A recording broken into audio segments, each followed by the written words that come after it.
تو میں عرض کر رہا تھا کہ آقا نامدار حضرت صلی اللہ علیہ وآلہ وسلم نے صحابہ کی کس طرح تربیت کی تھی. آج کے قائدین، آج کے واعظین، آج کے رہنما رہبر وہ کس طرح تربیت کر رہے ہیں، یہ بہت زیادہ سوچنے کی بات ہے. بھائی آپ صرف اس چیز پر کیوں انحصار کرتے ہیں کہ کوئی آئے اور آپ کو سنا کر چلا جائے؟ نہیں، آپ کو تاکید کی جاتی ہے کہ جو عقل اللہ نے آپ کو عطا کیا ہے، جو قلب اللہ نے آپ کو عطا کیا، اس کو استعمال کرو. حق بھی واضح ہے اور باطل بھی واضح ہے. جب تم غور کرو گے تو تمہیں تب اس میں فرق نظر آئے گا. بھیڑ اور بکریوں کی طرح ہم نہ بن جائیں کہ جو بھی لاٹھی لے کر ہمارے سامنے کھڑا ہو جائے تو ہم اس کے پیچھے لگ جائیں، اس کے لاٹھی کے ڈر سے ہم اس کے کہنے پر چلنا شروع کر دیں. تم انسان ہو، تم خلیفۃ اللہ فی الارض ہو، اللہ کے خلیفے ہو.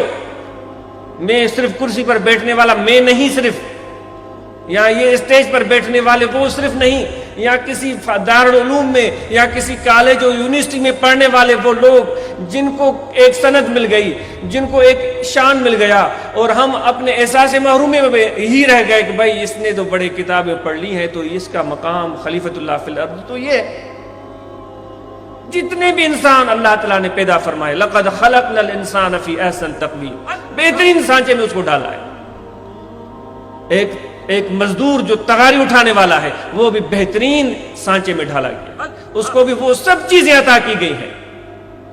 اس کو عقل بھی دیا گیا، اس کو آنکھیں بھی دی گئی ہیں، اس کو دل بھی دیا گیا ہے، اس کو سوچنے کی صلاحیت بھی دی گئی ہے. اب اگر وہ خود اپنی محرومی کی وجہ سے، یعنی احساس محرومی کی وجہ سے، اپنی بے وقوفی کی وجہ سے، اپنی جہالت کی وجہ سے، غلط صحبت کی وجہ سے کہ بھائی کچھ بھی نہیں ہوگا، ہم کیا کریں گے، جس طرح کہ بہت سارے لوگوں سے یہ سننے میں آتا ہے بھائی ہمارا تو کچھ بھی نہیں ہوگا، کیا ہوگا، کبھی بھی نہیں. اللہ تعالیٰ نے تو تمہارے لیے سب دروازے کھول دیے، کوئی بھی ہو. تو کبھی بھی یہ چیز اللہ تعالیٰ نے ہمیں نہیں سکھائی. یہ ہمیں اپنی کوتاہی، اپنی جہالت کی وجہ سے یہ سوچ ہمارے دل میں پیدا ہو جاتی ہے.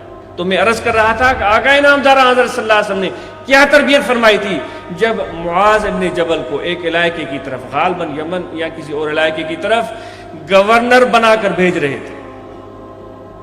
تو ان سے آپ نے دریافت کیا تھا، وہ جب جا رہے تھے تو اس کا استقبال کرنے کے لیے جا رہے ہیں، اس کو چھوڑنے کے لیے، الوداع کہنے کے، استقبال نہیں، اس کو الوداع کہنے کے لیے. آج ہم جیسے قائدین نہیں جائیں گے جب تک 2-3 کیمرے والے نہ ہوں، جب تک کوئی 10-12 دیکھنے والے نہ ہوں، جب تک کوئی مشاہدہ کرنے والے نہ ہوں، اور پھر جا کر اپنے دوستوں میں بتائیں ہاں بھائی اس نے یہ کام کیا. جو روایت مجھ ناچی میں ایک ان پڑھ آدمی جو میں نے سنا اور پڑھا ہے کہ ایسا مفہوم ملتا ہے کہ حضور نبی اکرم صلی اللہ علیہ وسلم اور معاذ بن جبل کے علاوہ کوئی تیسرے کا تذکرہ اس روایت میں مجھے نہیں ملا. جا رہے ہیں، معاذ بن جبل کا گھوڑا تیار ہے، اس کی لگام اس کے ہاتھ میں ہے، آقا نامدار حضرت صلی اللہ علیہ وسلم اس کے ساتھ ساتھ چل رہے ہیں اور اس سے باتیں کر رہے ہیں. اے معاذ اب بتاؤ جب تم وہاں جاؤ گے تو کیا کرو گے؟ کوئی ایسی صورت، کوئی ایسا مسئلہ، کوئی ایسی مصیبت یا کوئی ایسا پرابلم تمہارے سامنے آ جائے، پھر اس کو حل کیسے کرو گے؟ تو انہوں نے عرض کیا، کچھ ان کو ڈر نہیں، کچھ ان کو خوف نہیں. انہوں نے عرض کیا یا رسول اللہ صلی اللہ علیہ وسلم میں اس کو کتاب اللہ میں تلاش کروں گا، اس کا حل. اللہ کے احکامات جو آپ نے ہمیں سکھائے ہیں قرآن مجید کی صورت میں، آپ نے فرمایا اگر تمہیں اس میں فی الفور نظر نہ آئے تو اس نے کہا آپ کی احادیث سنت، اس کے ذریعے میں اس کسوٹی پر، اس معیار پر اس مسئلے کو میں حل کرنے کی کوشش کروں گا. تو اس طرح 2-3 باتیں انہوں نے دریافت کی. پھر آخر میں پوچھا اگر یہ سب چیزیں تمہیں، ان میں سے تمہیں اس کا حل نظر نہ آئے تو پھر کیا کرو گے؟